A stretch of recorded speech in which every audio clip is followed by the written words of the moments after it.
No Suinocultura 4.0 de hoje, Futuro Agora, eu converso com o médico veterinário, diretor de serviços técnicos para a América Latina da APC, Luiz Rangel. Rangel, boa tarde. Boa tarde, Pante. Sempre um prazer conversar contigo. Tudo bem? Tudo bom. Bom, Rangel, a gente te convidou hoje porque assim, a ideia dessas nossas conversas é falar de toda a tecnologia embarcada na suinocultura e de quanto isso transformou a suinocultura moderna, como é hoje a suinocultura brasileira, né? Cercada de biossegurança, com toda a tecnologia na área de genética, na área de nutrição. E falando em nutrição, é que eu quero te perguntar, dentro das descobertas, das grandes descobertas do século, na área de nutrição, está a utilização do plasma na nutrição animal, e aí eu preciso falar contigo, que é a referência nesse assunto. E aí eu te pergunto sobre isso, né? Como é que essa tecnologia avançou, né? Como é que essa tecnologia contribuiu para essa suinocultura de precisão que é hoje? Perfeito, Pante. A pergunta é muito bem colocada e oportuna. A tecnologia da utilização de plasma, spray drying ou spray dried, ou atomizado por calor, ela vem sendo utilizada há mais de 30 anos na nutrição de suínos. E na reunião dos 100 anos da Sociedade Americana de Nutrição Animal, o professor Gary Cromwell preparou para essa reunião uma pesquisa em que ele mandou para diversos nutricionistas ao redor do mundo perguntas sobre quais os ingredientes impactaram, quais ferramentas impactaram a nutrição de suínos, né? E, para surpresa nossa, o plasma dentro da nutrição de desmame de leitões, em conjunto com derivados lácteos, essa dieta para desmamar leitão importante da suinocultura, né? E, inclusive, naquela época, quando saiu esse trabalho, a gente trouxe o professor Gary Cromwell para uma Abrados que aconteceu em Uberlândia, e ele teve chance de fazer essa apresentação. Foi bem legal esse reconhecimento, né, dos nutricionistas ao redor do mundo do impacto do plasma, e ele se enquadra bem nessa perspectiva que vai além da pura e simples nutrição, né? Ele tem uma composição nutricional muito boa de aminoácidos, de composição aminoácidica e de digestibilidade de aminoácidos, só que além disso ele faz com que os animais tenham no momento da desmama uma melhor saúde, menos processos inflamatórios, consigam ter isso se refletir na realidade da granja com maior peso e melhor conversão, e ao longo de toda a vida, esses animais, segundo diversos trabalhos, eles apresentam menor morbidade e menor mortalidade.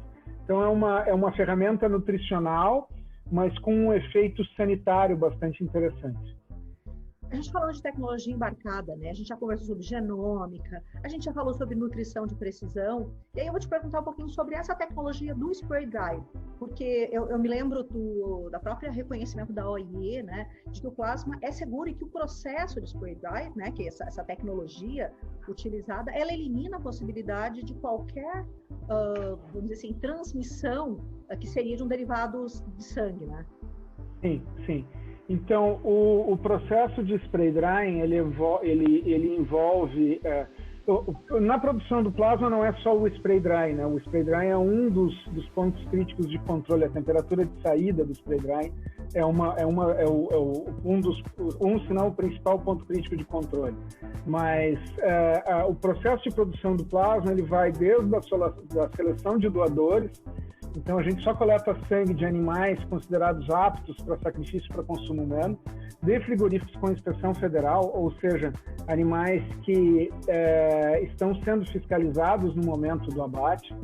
Esse sangue ele é refrigerado, é feito um pool de diferentes doadores desse sangue, ele é transportado para a fábrica, é avaliada a qualidade, tudo com uma rastreabilidade bastante estrita, e inclusive documentada pelos diferentes governos pelos órgãos de fiscalização aonde o plasma é produzido, no Brasil, o Ministério da Agricultura, nos Estados Unidos, o órgão deles, e por aí vai. Na Europa, então, em todos os países, são o órgão de inspeção, o plasma é auditado, ele é rastreado, ele é controlado a sua produção pelos órgãos de inspeção federal relacionados à agricultura, né? No caso nosso, o Ministério da Agricultura. Então, em nenhum momento vai se coletar sangue de um animal em uma região endêmica para a peste suína africana. Isso não vai acontecer, né? Então, começa aí. Aí o produto chega na fábrica, ele é avaliado pela qualidade, se ele tem qualidade suficiente, ele é descarregado e passa por diversas membranas de filtragem. Aí se separa o plasma da célula vermelha, o plasma passa por um outro sistema de nanofiltração que concentra ele, e depois disso ele vai para o spray, né? No spray, ou o spray drying, ou o atomizador por calor, ele entra no spray com o spray a temperaturas superiores a 200 graus e ele sai a pelo menos 80, ele foi submetido, ele acaba sendo submetido, cada partícula do plasma a pelo menos 80 graus por toda a sua substância. Isso, como tu colocou, é documentado pela OIE como uma temperatura suficiente para eliminar os vírus de interesse da suinocultura. A gente consegue ver com isso que a maioria dos vírus, ela é mais do que praticamente 5 logs de diferentes vírus são reduzidos, né? E na matéria-prima de origem, a gente tem menos do que 1 log de qualquer um desses vírus, né? Então, é uma tecnologia bastante segura e que elimina qualquer risco de transmissão de qualquer patógeno que, porventura, possa ter passado por uma inspeção antemortem, alguma coisa assim, né? Mas a gente só coleta sangue de animais saudáveis e essa matéria-prima passa por esse processo que elimina qualquer carga viral de doenças de interesse, né? Tanto doença viral como bacteriana. Quando a gente fala de suinocultura de precisão, a gente está falando num momento da suinocultura excelente, né? No momento de venda, de preços, de mercado, muito bom. Também um período onde tem um custo de produção bastante elevado e onde é preciso ter ganhos de produtividade. Queria a tua opinião sobre isso, sobre ferramentas nesse processo, sobre onde é que se ganha, né? A gente estava falando de leitão, né? De aumento de qualidade de leitão, né? Se o plasma traz isso para a qualidade de leitão, também para fêmeas, enfim. Eu queria que você me falasse um pouquinho disso. O que você vê nesse horizonte próximo que seja tendência e que contribua para esse processo de redução de margem, vamos dizer, né, com custo produção, mas que eu tenha ganhos de produtividade? Então, tradicionalmente, o plasma, nos últimos 20 anos no Brasil, 30 anos ao redor do mundo, ele vem sendo utilizado como uma ferramenta para desmama de leitão, conforme o Gary Kromo encontrou e apresentou lá como a sexta descoberta mais importante. E com essa melhora dos mercados, com a nossa maior exportação para a China, a valorização do suíno no Brasil, existe uma tendência de aumento do custo dos insumos, mas mesmo assim, como o plasma ele entrega mais peso para esse leitão, esse maior peso do leitão ao desmame, ele permanece ou aumenta durante toda a vida desse animal. Ele chega na e além disso, maior peso? Desculpa? Ele chega na terminação com maior peso? No mínimo com o peso a mais que ele ganhou no momento da desmama, né? Aí se tem um ganho compensatório ou um ganho além desse, é uma outra discussão que eu não vou entrar aqui. Mas o que a gente vê muito claramente é que se a gente utilizar pouco plasma nas primeiras 2 semanas pós-desmama, tem uma gama de trabalhos, de muitos trabalhos, nós estamos falando de 30, 40, dependendo como tu utilizar e for conduzido uma meta-análise, a gente tem mais de uma centena de trabalhos avaliando o plasma utilizado no momento da desmama. E o que a gente vê é que ele nos primeiros 14 dias, esse leitão vai sair com umas 700 gramas a mais, e o peso que ele vai sair na creche a mais vai variar entre 800 gramas até 1,9 kg quando a gente utilizar o plasma durante todo o período de creche. E isso se mantém pelo menos até o abate, se não aumenta, né? Dependendo do grau de desafio que esses animais são submetidos, esse número pode aumentar ou ele estabiliza. Só que, além disso, esses animais eles são menos acometidos por doenças. A morbidade é menor e a mortalidade é menor também. E tem um trabalho de Pujols e colaboradores de 2016 que ilustra bem isso, numa condição de desafio em que eles usaram o plasma apenas nos primeiros 14 dias e eles conseguiram 2,7 kg a mais ao abate na carcaça, né? E se eu não me engano, uns 5% a menos de mortalidade, se não mais, né? Então, esse é o uso tradicional e que cada vez mais, num momento de alta valorização do preço do suíno, o pessoal tem investido nessa tecnologia. É um ingrediente comprovado, o pessoal testou. Quando o pessoal se apertou no tempo da circovirose, que não tinha vacina, o pessoal utilizava plasma e diminuía os sintomas, diminuía a mortalidade. Num trabalho que o Mores e colaboradores da Embrapa, lá que eu tive a oportunidade de participar, a gente verificou 1,9 kg na saída de creche e reduções de sintomas de circovirose de mais do que 50%, né? Então, é uma tecnologia muito reconhecida. Mas entrando na tua pergunta, e o que mais, né? Tem duas aplicações que agora, para nós, principalmente no verão, e a gente está por publicar 2 artigos sobre isso, sobre cada um dos assuntos. Um seria o uso do plasma em matrizes, né? Em condição de estresse, o plasma ele ajuda bastante, e quando utilizado em matrizes, ele melhora o peso dos leitões da desmama e melhora a reprodução, né? Então, ele pode ser utilizado como uma ferramenta durante a lactação, ou se a granja tem problemas de reprodução durante a gestação. O Vitagliano, há uns anos atrás, publicou numa Lema um trabalho em que o Luiz Vitagliano, ele publicou um trabalho em que ele utilizou o plasma do momento da cobertura até 35 dias após, 1% de plasma. E ele melhorou bastante a taxa de fertilidade dessas porcas, a taxa de parição e a taxa de concepção dessas porcas, né?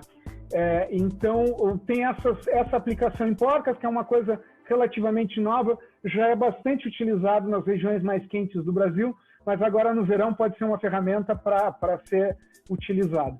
E o que tem de mais recente, que saiu uma publicação agora no IPVS, um trabalho em 2019, na reunião dos veterinários americanos de suínos, o Gustavo Lima, da Embrapa, publicou um trabalho que foi conduzido em conjunto com o Gustavo Gattaz, na região de Minas Gerais, em que ele verificou que o plasma poderia ser uma ferramenta para diminuir a dependência ao uso de antimicrobianos em animais de terminação, né?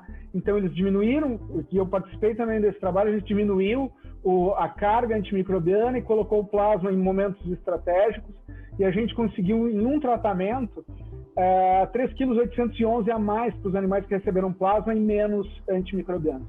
Então, isso vem dentro das necessidades, né, de diminuir essa dependência ao uso de antimicrobianos. E agora, no IPVS, a gente publicou um outro trabalho, também conduzido em Minas Gerais, que eu sou o primeiro autor, mas a gente trabalhou com um grupo de pessoas, envolvendo o Gustavo Gattaz e a equipe dele, na região, com o pessoal da Suinco, e saiu agora no IPVS, semana passada, a publicação. E a gente comprovou os achados daquele trabalho anterior. Então, isso foi bastante interessante, né? E isso é um dado bastante novo, usar o plasma como uma ferramenta para diminuir a dependência aos antimicrobianos, e com o resultado, além de diminuir a quantidade de medicamentos, a gente conseguiu melhorar o ganho. Incrementou o ganho de peso.